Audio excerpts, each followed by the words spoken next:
Hey nerds, welcome back to Theories and Conspiracies. I'm Brian from Good Nerd Bad Nerd. We just had episode 4 of Agents of S.H.I.E.L.D. This one was titled I Spy.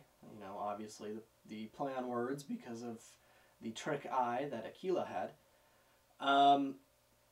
We got a lot to cover today. A lot of stuff that I need to address from previous weeks about theories I had that are now just completely wrong or have changed or modified or no information whatsoever. So we're going to start with those. First, we need to talk about, well, let's just, Melinda May. No new information was given out to us. All we got that is she is still incredibly badass. She kicks butt, takes names, and she's not afraid to just act in whatever way she sees fit for the good of the mission. So no real update on what the cavalry is, or if that's just referring to her, or if it's a team, kind of like the Howling Commandos or something like that. So no updates there. Next on Coulson, there's a lot of controversy on the not controversy. But there's a lot of talk. Everyone is screaming LMD, LMD, LMD, life model decoy. Everyone's screaming that. That's like, oh, I'm adamant. This is it. The more we go through the show, I don't think that's going to be it. That's the obvious answer. It's the easy answer. That would be the keep it simple, stupid. That would be that answer. But I really don't think that's what we're going to get. Partly because I feel like in all the time Aquila was on the bus before she had her eye removed, she could have just closed it, taken a look around, seen what was there. And if she did, she would have noticed a robot walking around, especially when she was in the room with Coulson.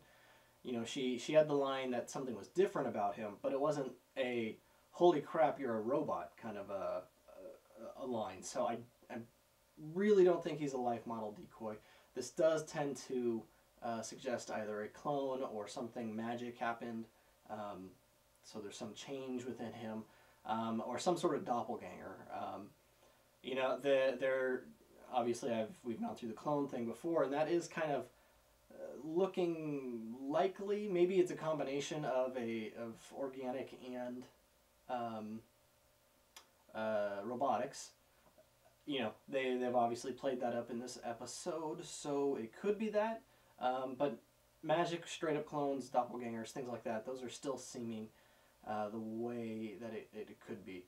Life model decoy, a pure LMD, I don't think that's it. I don't think Joss or the current writers, Jed or any of them, would take that route since it is too easy. And since day one, everyone's been screaming that.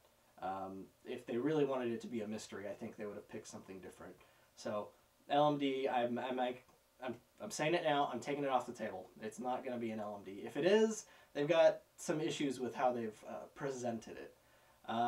Next, this is another big one that I was pretty proud about last week. Skye. She is not Jessica Drew at all. She is not Spider-Woman. She's not capable in any way.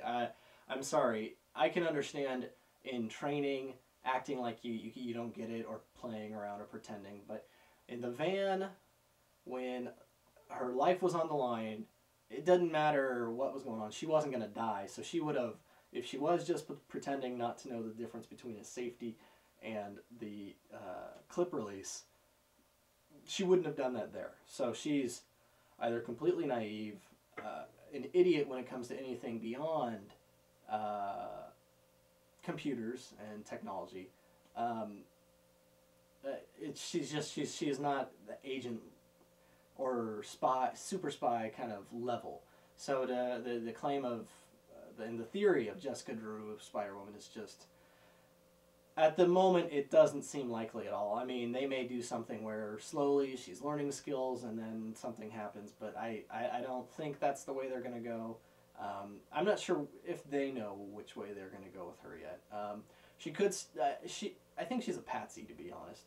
I think the secret organization, which we'll get to in a second, I think they are using her as a patsy to get in there under the guise of, we just want to, protect everyone from big bad brother government, and she bought into it, and I think she's gonna have to make a decision once she finds out who the bad guys really are.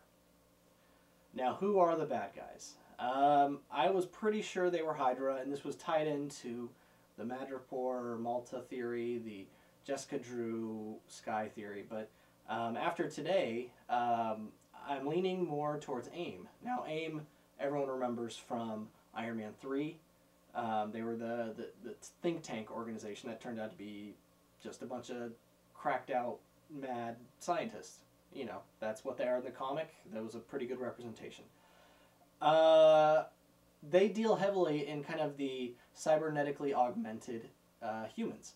I mean, their big villain in AIM is MODOK. He's a giant floating head that's been augmented with biology and technology and different things to be their kind of supreme leader because he's like pure science. I'm not saying we're going to see MODOK. I think that would be awesome if they decided to bring him in, because that's a cool villain, and they could do it probably in a pretty cool way. But I am thinking AIM is the big bad villains. If she really did have this technology on her laptop that could decipher the stream from Akila's eye, that the AIM guy or the agents of on the Shield, Fitz and Simmons didn't have. It makes sense that she had it because it was their stream. You know, they gave her the way to hack it. Making them trust her even more. She's giving them her secret stuff. You know, this whole thing could have just been a setup to get her to be trusted more by the team.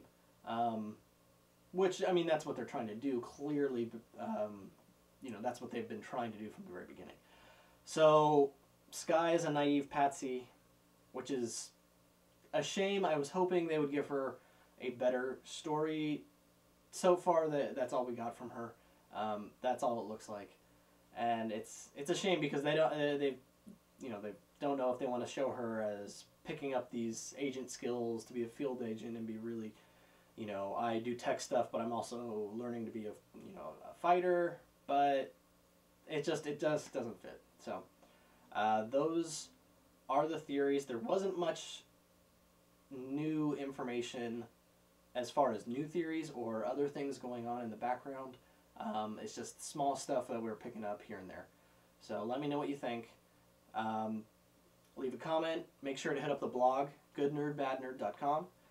Check out our reviews. We've got reviews of all the episodes so far, and we're going to keep doing that. But until next week, I'm Brian with Good Nerd Bad Nerd, and this is Theories and Conspiracies.